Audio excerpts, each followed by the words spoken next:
familiar with who I am, some of you aren't. I'm Wayne Saline. I'm a farmer from the Rio area.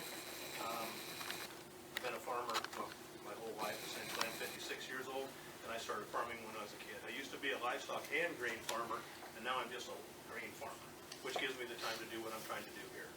Granted, it takes a lot of time to do this and represent the people. I also spent a lot of time in community service. I was a volunteer fireman for approximately 30 years. Some of you, well, I don't look around this room to see very many of you that were out on calls with me on those nights. Excuse me. I was a fire chief for approximately half of that. I know the trials and tribulations of what the fire service has to go through, and I understand the funding aspects that people have to deal with. Having a full staff is a good thing. Having people that are willing to go out and do the work. There's a lot of people who don't want to do it. It's a challenging job. It's for the most part, a thankless job. I can tell you I thank you, and the people that you go out and work for, they thank you too. They might not tell you to your face, but when you come home at the end of the day and you've gone out and you've helped someone, you feel good and they feel good about it. You don't read it in the paper, but it's a good thing for you to do. I think that we have problems that we have to work through in the funding of the fire districts.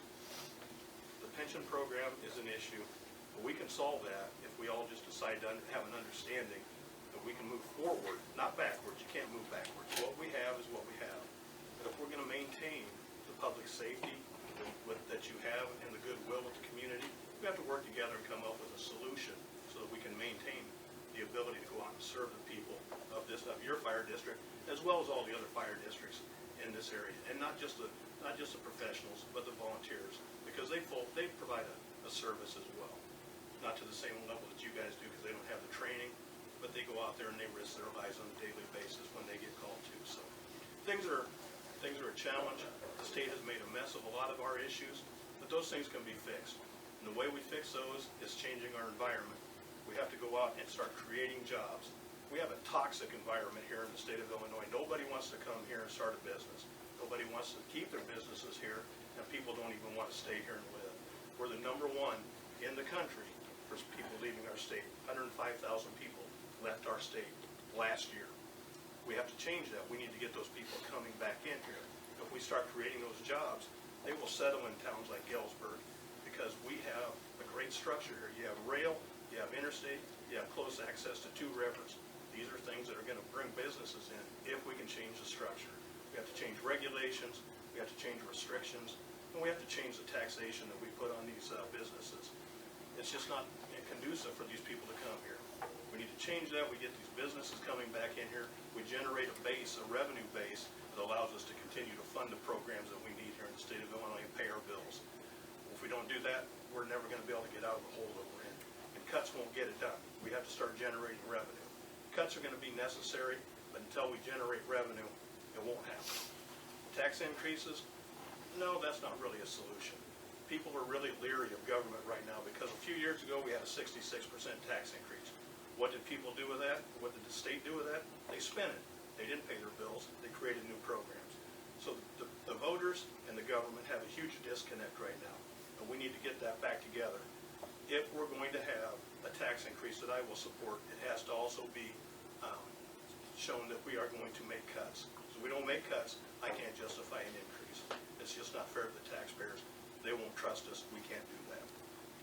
So we can work together. We can solve all these problems, but we have to start by creating jobs.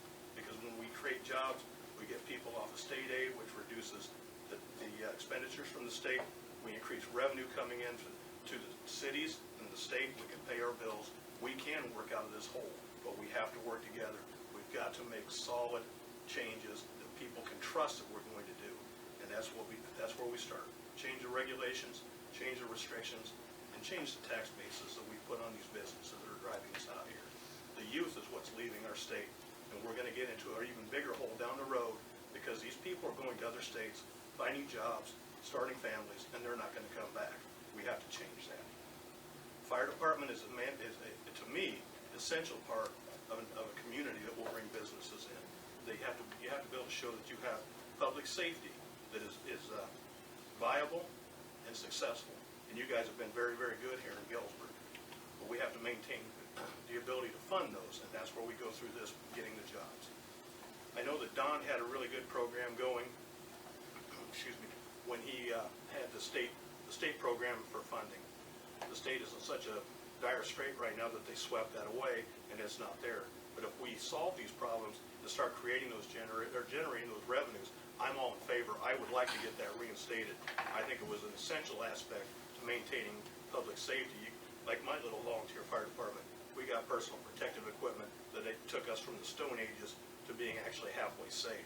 And that's where we need to get back to. We need to be able to fund those programs. I know that the money's not there right now, but if we can change all these other problems, which is going to take a while, we can reinstitute that program. And I think that's an essential aspect to maintaining here. And that will also solve some of the problems for your local funding if we can get the state to be back on a solid basis.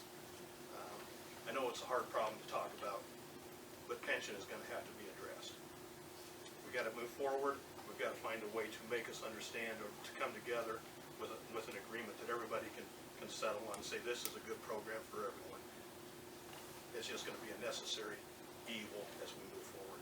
Personally, I will limit myself to 3 terms, and I will not take a pension. And I think that we need to address that moving forward. For legislators, they have a pension program that needs to be addressed too. I'm not just talking about firemen. I'm talking about across the board. We need to make changes. That's where part of our problem is.